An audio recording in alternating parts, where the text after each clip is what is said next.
करीबन 6-7 बजे का समय होगा और बाहर एकदम तेज़ बारिश हो रही थी। बस एक जगह जाकर के रुकती है और बस में चढ़ती है एक महिला जिसने काले रंग का कोट पहना हुआ है, जिसके बाल इतने सुंदर हैं कि बस में बैठी कविता को उससे जलन होने लगती है।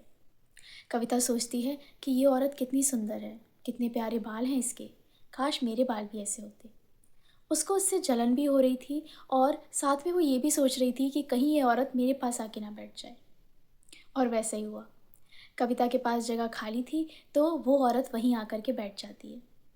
वो वहाँ आकर बैठी तो उसने अपना हाथ कविता की तरफ बढ़ाया और कहा, हेलो, मेरा नाम है कोमल। कोमल ने हाथ बढ़ा दिया था, इसीलिए कविता ने भी हाथ बढ़ा दिया।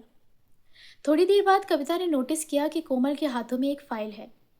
कविता ने कोमल से पूछा कि तुम्हारे हाथों में ये फाइल कैसी? तो कोमल ने बताया कि ये उसके ट्रीटमेंट की फाइल है। कविता ने सोचा, किस चीज़ का ट्रीटमेंट? तो कोमल ने कहा, कैंसर का। ये बात सुनते ही कविता के होश उड़ गए।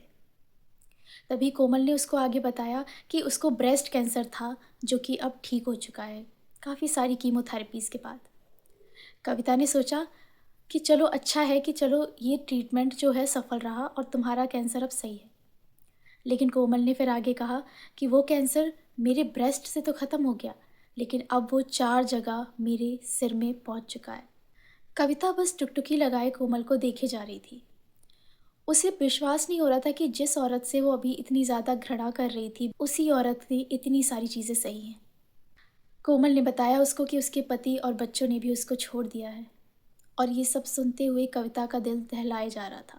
थोड़ी देर बाद कोमल ने अपने बालों में हाथों को सहराया और अपनी वो विग उतार दी जो वो पहने हुई थी। उसने कहा, देखो ना कविता, अब तो बाल भी आने लगे हैं। उम्मीद है कि शायद मैं बच जाऊंगी। कविता उसकी तरफ बस देखे जा रही थी। तभी कोमल का स्टॉप आ जाता है और वो उतरने के लिए अपना सामान उठाती है और कविता की तरफ अपना हाथ बढ़ाते हुए कहती है कि फिर मिलेंगे। लेकिन कहीं ना कहीं शायद दोनों को पता था कि पता नहीं वो मिलेंगे भी या नहीं।